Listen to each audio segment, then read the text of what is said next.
আসসালামু আলাইকুম ওরহমতুল্লাহ। সম্মানিত দর্শক মণ্ডলী, আপনারা ইতিমধ্যেই অবগত আছেন ইলম অ্যাব্রোডের কথা। ইলম অ্যাব্রোড বাংলাদেশ থেকে ছাত্রদেরকে বিদেশে পড়তে যাওয়ার ব্যাপারে বিভিন্ন বিষয়ে সহযোগিতা করে। তারই ধারাবাহিকতায় আমরা কাজ করছি মিশরের আল আজহার ইউনিভার্সিটিকে নিয়ে। আল আজহার ইউনিভার্সিটিতে পড়তে যাওয়ার জন্য আমাদের ভাই তাসিন ভাই সে আমাদের মাধ্যমে এসেছিল এবং তার সমস্ত কার্যক্রমগুলো আমাদের মাধ্যমে করিয়েছে। আমরা তার ব্যাপারে তার অনুভূতি, আমাদের সাথে কিভাবে কাজ করেছে এবং আমরা যে ডেডলাইন দিয়েছিলাম সে ডেডলাইনের মধ্যে আমাদের কথাটা আমরা রাখতে পেরেছি কি না, বিস্তারিত আমরা তার মুখ থেকে শুনবো ইনশাআল্লাহ। চলুন আমরা তাসিন ভাইয়ের কাছে যাই। তাসিন ভাই, যদি আপনি বলতেন আপনি আমাদের সন্ধান পেলেন কিভাবে এবং আমাদের কাজগুলো আপনার কাছে কেমন লাগলো, এবং এই যে এখন ভিসা এবং এয়ার টিকিট যে পেয়েছেন, এটা পাওয়ার পরে আপনার অনুভূতিটা কেমন লাগতেছে। প্রথমত আপনার পরিচয়টা আগে দিতেন, তারপরে কোন কলেজ থেকে পড়েছেন বা কোথায় থেকে কি করেছেন, এরপরে আপনার পরের প্রসেসটা বলতেন যদি। আসসালামু আলাইকুম, আমার নাম মোহাম্মদ তাসির ইব্রাহিম। আমি যশোর জেলার চৌগাছা উপজেলার তরিকুল ইসলাম পৌর কলেজ থেকে ইন্টার পাস করেছি এবছর।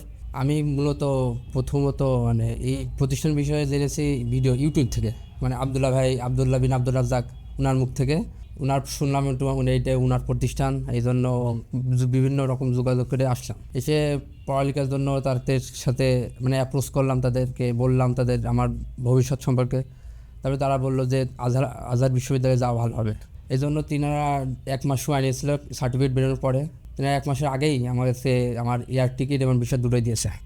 আঙ্কেল, আপনি যদি একটু বলতেন যে আমরা যে জিনিসগুলো আপনাদেরকে বলেছিলাম সেই জিনিসগুলো আমরা ঠিক রাখতে পেরেছি কি না, এই ব্যাপারে যদি আঙ্কেল আপনি একটু বলতেন। সম্মানিত সুধী, আসসালামু আলাইকুম রহমতুল্লাহি বরকাতুহু।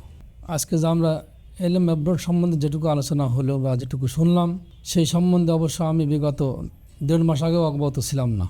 তবে এনারা যে কথাবার্তা দিয়েছিল, যে কমিটমেন্ট করেছিল, সেই কমিটমেন্ট অনুসারেই আমরা অতি দ্রুত, অর্থাৎ 1 মাস টাইম নিয়েছিল ওনারা আমাকে অর্থাৎ আমার ছেলের টিকিট এবং ভিসা সর্বসাকল্যে 25 ডেজের ভিতরে কমপ্লিট হয়েছে। আমাদের সমস্ত গাইডগুলো যদি আমাদেরকে সুন্দরভাবে পথ প্রদর্শক হিসেবে আমার ছেলের লেখাপড়ার ভিতরে প্রতিষ্ঠিত হতে পারে, তা আমি অবশ্যই ইলম অ্যাব্রোডের কাছে, কর্তৃপক্ষের কাছে কৃতজ্ঞ থাকবো ইনশাআল্লাহ এবং ঋণী থাকবো।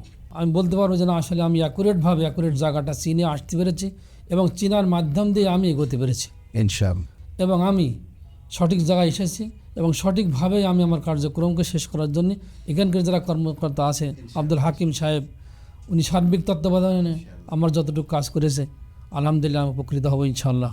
সম্মানিত দর্শক মণ্ডলী, এতক্ষণ পর্যন্ত তাসিন ভাই এবং আঙ্কেলের কাছ থেকে বিস্তারিত শুনছিলেন। ইজিপ্টে যাওয়ার যে মাধ্যমগুলো রয়েছে বাংলাদেশ থেকে, তার অন্যতম একটি মাধ্যম হলো বাংলাদেশ থেকে সরাসরি উমরা ভিসা নিয়ে সৌদি আরব যেতে হবে। সৌদি আরব থেকে অনারেবল ভিসা নিয়ে মিশরে ঢুকতে হবে। এইটা একটা প্রসেস। 2 নম্বর প্রসেস হলো অন্য একটা ইউনিভার্সিটির অফার লেটার নিয়ে আসতে হবে। নিয়ে এসে বাংলাদেশের মিশরের এম্বাসিতে দেন আবেদন করতে হবে। আবেদন করার পরে তারা আপনার সমস্ত কিছু যাচাই বাছাই করে তারপরে আমরা আপনাকে একটা ভিসা দিলে তখন আপনি সেখানে যেতে পারবেন, অন্য একটা ইউনিভার্সিটি।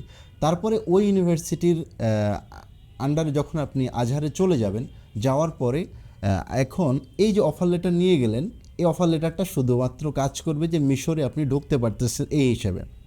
এরপরে আপনি আজহারে যেয়ে ভর্তি হবেন সেম প্রসেসে, অর্থাৎ মিশরে পৌঁছা পর্যন্ত বাংলাদেশ থেকে যদি আপনি যেতে চান, সেই ক্ষেত্রে বাংলাদেশ থেকে ভিসা নিয়ে যেতে চাইলে এটা লেন্দি প্রসেস, সময় লাগে।